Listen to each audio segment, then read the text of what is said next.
Okay,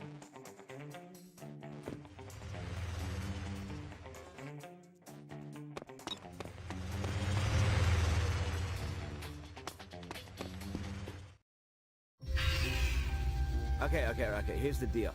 I got these two identical skyboards for us to use, right? We'll race one more time to prove who's the best. Is that a polarizer attached to your dark matter acceleration module? Whoa, so it is. Man, I never really noticed it before. So what do you think, Runt? You want to give it another go? I'll give you the polarizer if you beat me. So welcome to the second mandatory hoverboard race, and surprisingly, they already built a hoverboard track out of the remains of the medical outpost we just blew up. That shows quite a large level of resourcefulness, and I have to wonder where this Chester Cheeto cereal box mascot guy with all these weird gadgets came from, if he's able to put things like this together so quickly. I mean, these boost pads just don't appear out of thin air, right? Anyway, this is the track where you can pretty much boost over the entire track, and there are a lot of alternate pathways to take. There are so many that can be a bit confusing, especially once we get past these walled off sections and get into the level proper, or race proper, rather. As soon as we get past these walled off sections, we're met immediately with a bunch of branching up and down pathways, these slopes right here. And it can be unclear which way is the best way to go, where you want to go, or if you've started, flying backwards. But don't worry about it too much. As long as you're still grabbing boost fuel and you haven't started going backwards on the map, you're still probably going in the right direction.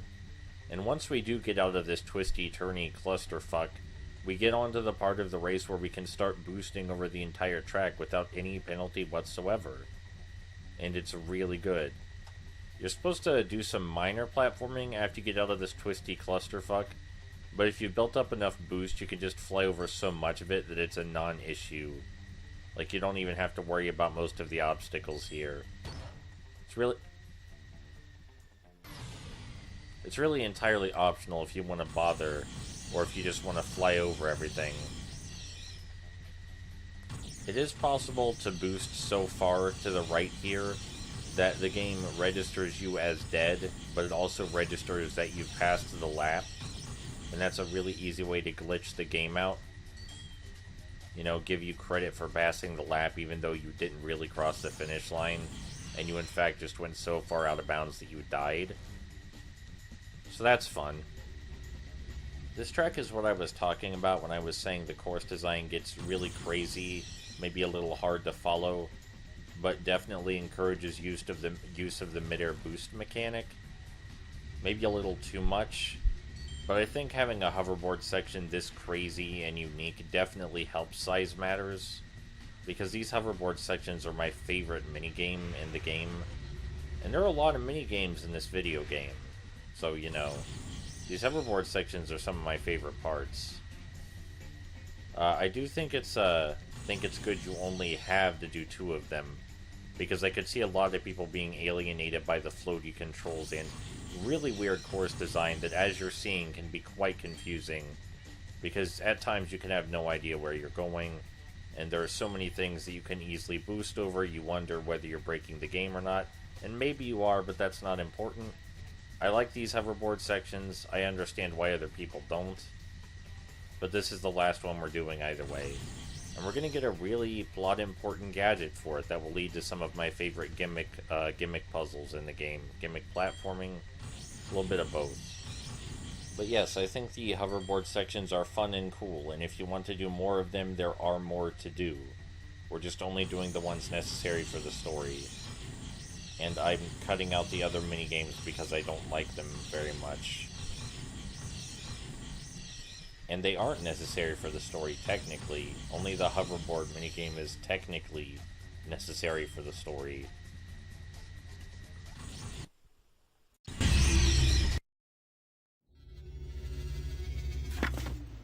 This stupid piece of junk never worked right anyway. It makes magnets change polarity so that they either push or pull when you... Never mind. Thank you, sir.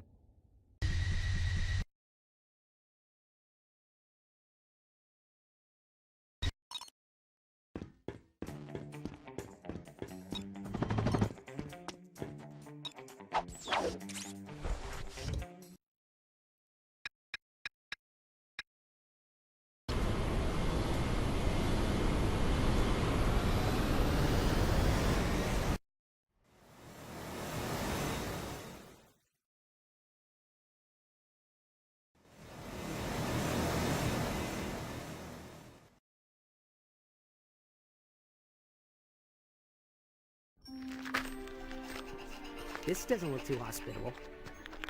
Maybe they put in false coordinates to throw us off the trail. Wait, do not throw that.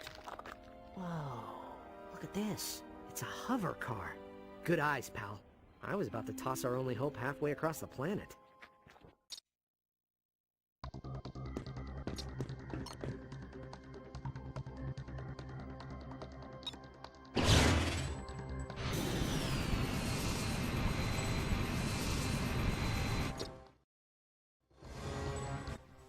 So here we are on the Technomite homeworld, and this is one of the besterest levels because there's a whole lot of fun. Oh, we bought the PDA, by the way, so we can get ammo whenever we want without having to stop at a vendor. Anyway, this is one of the besterest levels because of all of the cool set pieces and platforming here. And since this is the Technomite home planet, you may figure, hey, we're going to learn more about the Technomites finally. We're not. I'm sorry to break that to you, but outside of this level being really fucking awesome from a gameplay standpoint, there's not a lot here. You know, we're not going to learn anything special about Technomite culture. We're not going to learn why the Technomites do what they do, where the extent of their power over technology ends or begins. We're just going to do some cool platforming, fight a mini-boss, and then leave. So, sorry about that. When I first played this game and got to this level, two things came to my mind. Firstly, wow, these grind rail sections are getting really crazy. And secondly, did I miss something? When were the Technomites established just to be bad guys that we should kill? But then again, you know, we just started killing some innocent robots in the first level, so maybe in this particular game Ratchet's just an unapologetic murderer. Never mind that we are strange people that showed up on this planet with some sort of seemingly hostile agenda, you know, breaking and entering and whatnot. I just want to frame how stupid this is in context. Like, coming to their home planet itself to get answers is not a bad idea.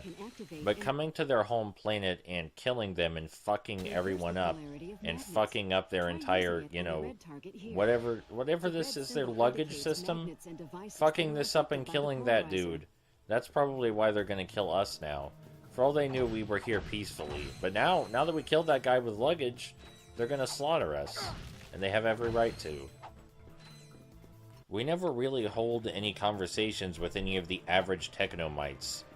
What happened was, some Technomites experimented on us, so we decided to come to their home planet to look for answers, killed a dude with luggage, and now they assume we're hostile, so we're gonna kill them all.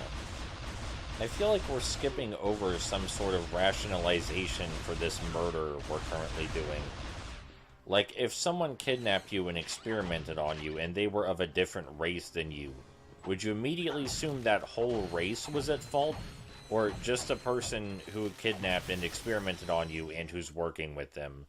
Because Ratchet seems to have immediately assumed that the whole Technomite race is at fault, and we need to kill all of them because they are all guilty. Look at that smile on his face, that fucking genocidal smile. We are non-discriminately killing all the Technomites we come across. Look at this is a city. There are people that live here. We're just slaughtering these Technomites like animals. You know, they probably have no idea who we are or why we're here. They might not know about anything that happened to us. All they know is that we showed up, killed a guy, killed several more guys, and now we're invading their city. I feel like their response is entirely justified.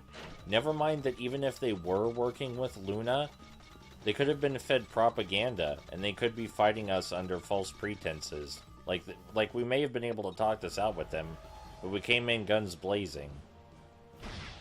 God, we're just the worst. I'm sorry, I wasn't supposed to spend this whole level talking about how stupid the story is. I was supposed to point out how cool the architecture is. There's some new enemy types that inexplicably have wrenches. It would be cool to figure out why they have wrenches and how that factors into their daily lives. But their daily lives have ended now. We have put an end to their living. Period. This room we're in right here has the distinction of seeming way harder than it actually is. At first I got the impression we were supposed to escort this mimic plant across the room while we were being attacked by Technomites. But no, you're just supposed to fight the Technomites. kill all of them, and then move the Mimic Plant after they're all dead. The reason I got the impression this was an escort mission was because a lot of Technomites spawned, so I just assumed they spawned infinitely until we got the Mimic Plant where it needs to be. But that is not the case. Also, you may notice the enemies are taking an obscene amount of hits and not suffering any meaningful knockback. That's something that really threw me for a loop when I got this far in the game the first time, because I was like, why aren't the enemies taking knockback from my shots? I literally have 4 barrels aimed at them and I'm blasting away. It just feels kind of weird, the shooting in this game. I was gonna say I'm sure it's not the worst third-person shooting, but I don't know, because every third-person shooter I've played beside this one had better aiming and better feedback for hitting enemies. There's just so little feedback for when you properly hit an enemy and are dealing damage to them, and they take way too long to kill. Even games with more enemies to kill generally felt more satisfying. Also, this is kind of cool. Knocking down the statue to use as a platform. Again, just completely desecrating their city and everything they hold dear, with little to no reason. But if you've played a third-person shooter that you feel had less satisfying shooting than this, I want to know. It's kind of hard to get across the shooting just by watching someone, but still. I don't know, this game gives me so many weird feelings. Whenever I see a grind rail section, I'm like, hell yes, look at all these grind rails, look at all this platforming. Look at how more complex this is getting. I mean, there's just so much to the grind rail sections in this game. And yeah, almost all of it is Twitch-based. But there are some genuine mazes later in the game, and they do some creative things with the switching of rails that regular Ratchet & Clank just doesn't do. And like, so when I see a grind rail section, I'm like, hell yes, a grind rail section. When I see some weird platforming gimmicks, I'm like, hell yes, weird platforming gimmicks. Because that's the cool part. But when I see third-person shooting, the thing people most associate with Ratchet & Clank, I'm like, I don't want to do any more of this. Oh, by the way, when you lose a grind rail section, you just get booted out. Nothing really bad happens. I suppose the combat technically works, you know, the guns function as intended. The better guns do more damage and kill enemies quicker. There's a variety of enemy types. The enemies take more hits as the game goes on and deal more damage as the game goes on. But none of it really feels meaningful because I'm doing the same thing at the end of the game that I was at the beginning, and not in a good way. You know, there are some games that can get away with that. There are a lot of Muso games where you're doing the same thing the entire game, but it's so satisfying to do the same thing the entire game that it doesn't matter. But in this game's case, the shooting I don't even feel as satisfying. There is not significant feedback for killing enemies, and the rewards you get for killing enemies is nearly non-existent. I mean, my favorite parts of the game are things you don't really get any immediate tangible reward for, like the platforming and the weird puzzle gimmicks and stuff like that. You don't get any sort of immediate tangible reward you can use somewhere. You don't get additional bolts, your gun doesn't level up more, you don't get more armor parts, you know, nothing like that. But I still find that to be the most fun part of the game. The things you do get rewards for, like the shooting and the minigames, I don't like so much. So what I'm saying is that maybe rewards just didn't have to factor into this at all, and maybe this game could be better if the shooting were just better. I really should be talking about the Technomite enemy types and how they differ, and how you should best tackle the situations they're presented in, but I really don't feel like it. Because all I do in this game is jump left or right and fire, with the exception of the boss fights, which can be pretty cool, as was discussed when we were fighting Mungo. Oh, it's almost time for some really cool set pieces and really cool platforming. The stuff I think of when I think of this level, right up here, we're so close. See those leaves? See this ship? This is the good stuff. We're about to get to the good stuff in this level. So it's established this thing can fuck up platforms. We don't want to stand on one platform too long. But it can also fuck up these leaves. And we don't want to stand in the leaves that are on fire. for obvious reasons. The platforming on these flowers can be a little difficult, especially with the physics when you bounce on them. The best thing I can tell you about this whole section is to jump with certainty, jump with faith in yourself, do not hesitate. Because even as the platforms get smaller and harder to jump on, hesitating means you will fuck up for sure. Be certain of your jump arc. Just keep going as fast as you can. I love how even though this section is so short, they keep introducing new elements to it, like these towers falling down in addition to the leaves catching fire. It just keeps getting crazier and crazier, even though this section only lasts like, what, a minute and a half? It's really fun and crazy, and it's the most memorable part of the level by far.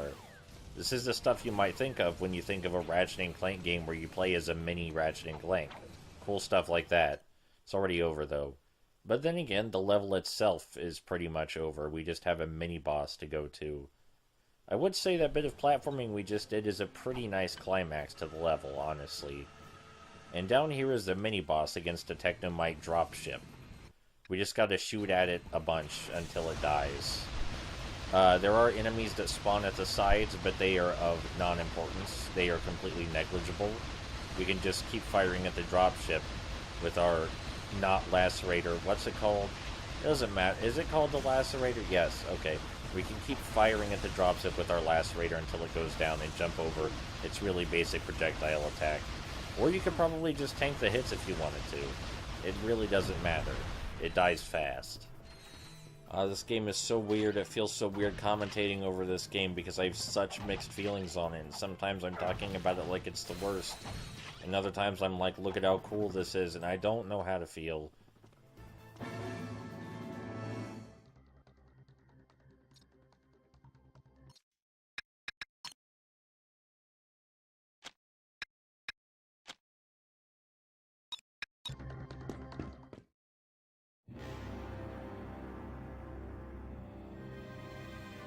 There she is! Let's get her! Ratchet, do you notice anything unusual about Luna? Well, she does seem to have an unusually large door in the back of her head. And why do you suppose that is? She's, robot? Correct. I believe the Technomites set us up from the beginning. What I do not know is why. Yeah? Well, I bet those Technomites inside her head know why. And now I'm gonna find out. It appears we will have to catch her first.